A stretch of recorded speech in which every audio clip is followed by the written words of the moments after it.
Good day, Sagatec. My name is Jelmar Herbosa of Cohort 31D, and in my presentation today, we'll be tackling about empowering communication. Let's get started. Okay, before we start, let's look at some assumptions for your case. First is that there are no communications expert within your company.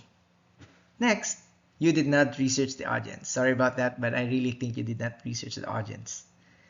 Next, the senior program designer was using a very technical language, or should I say the team he was supervising used a very technical language. Next, Sagatec instructed the senior program designer verbally, so no black and white. No feedback from senior program designer after being instructed. Let's talk about that later.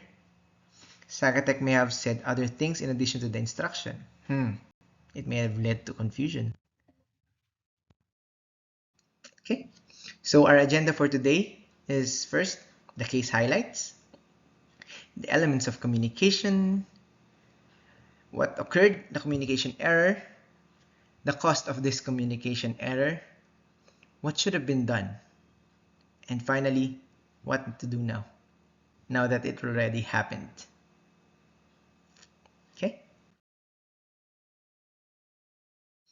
Okay, now let's look at the case highlights, which you already know. So, you're the first, or should I say, you're one of the first to enter the field of office automation. So, for years and years, you already built your credibility. You're already ahead of the game. And you saw that the market was going forward in word processing. So you decided to expand your market there. So you made your product, you made your new word processing software, and this software needed an instruction manual. So you instructed your senior program designer to supervise the making of this instruction manual, which it resulted to a thorough, accurate, and precise manual. In short, it was very, very detailed. No errors whatsoever. So after releasing the product, what happened? The customers cried for help. They called Sagatec, or should I say they called you and told you it was too complicated, it was difficult to learn. I don't want to read this. I don't know where to find what I want because it's too detailed. In short, I don't want to read this. So what happened? The sales plummeted after that. To resolve this, you put out a new guide, but it led to losses, which I will talk about later. Okay, now let's look at the elements of communication that occurred on your case. So, upon analysis of the case, I found two important communications. So the first communication is between Sagatec and senior programmer. Let's see. The sender was the Sagatec management. The message was the instruction to make the manual. What was the channel? Our assumption was it was verbal. And the receiver was the senior program designer. Next, the noise was the assumptions. They made a lot of assumptions. What was the feedback? Our assumption was there was no feedback. And the effect was that I think he didn't fully understand. Next is that the communication between senior program designer and the customers.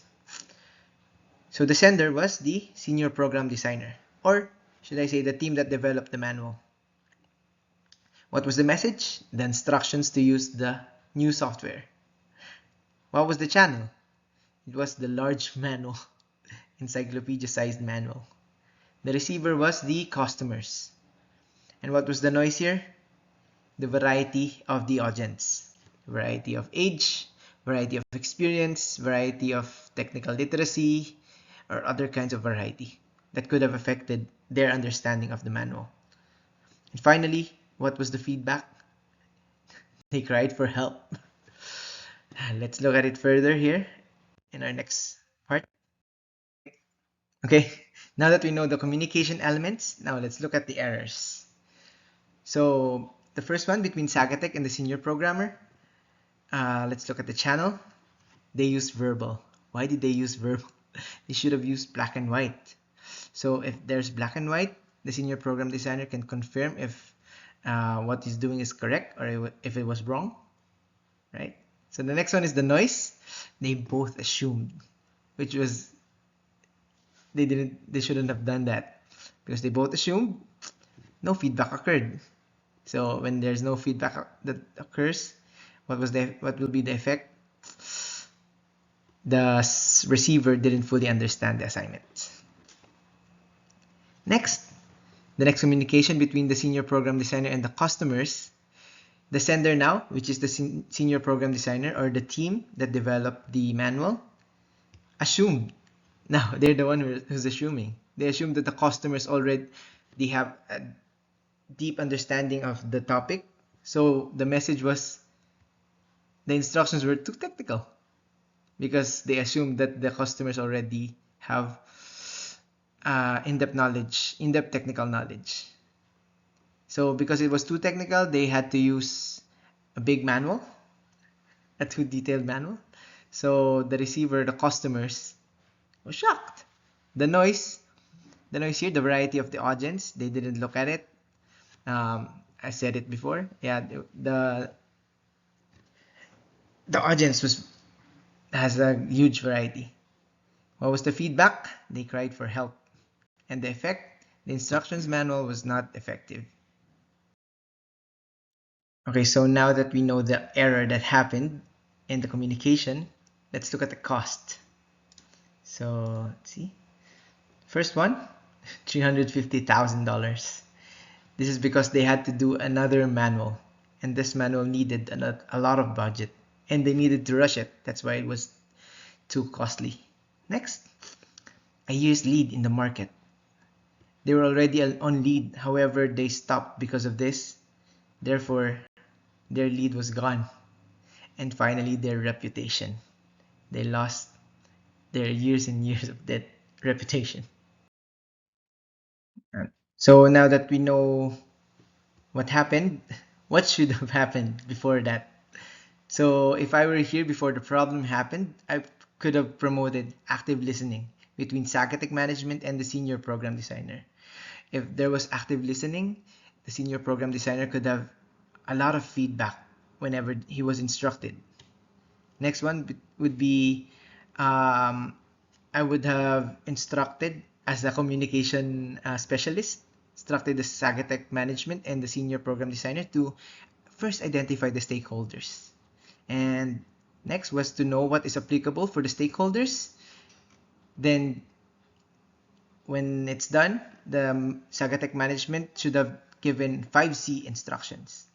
Using the 5 C's in the instruction, it should have been clear. It should have been concise. Clear. When I say clear, he would easily understand the assignment. Next one was concise.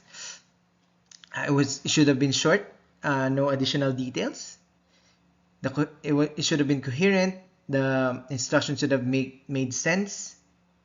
Again, no additional clutter in the message. Controlling. The flow and the direction of the message should have been done wisely. Maybe he said something first before saying the assignment second. Could have led to a lot of confusion. Finally, the grammar. Yeah. Okay, now that this has happened, what are the solutions to do now? So the first thing I think that you need to do is make a pull communication media. So maybe a website, put frequently asked questions, the fact part. Next is the general info on the product, put it there. Finally, a video tutorial that they can pull anytime. I think that's what you need to do now. Oh, before I conclude, I must apologize because the time is limited. I'm sorry. I want to dive deeper regarding this case, but time was too short. Anyway, this case study is one of the most common miscommunication problems that occur every day. This case just shows how much of an impact communication has for a company, not just yours.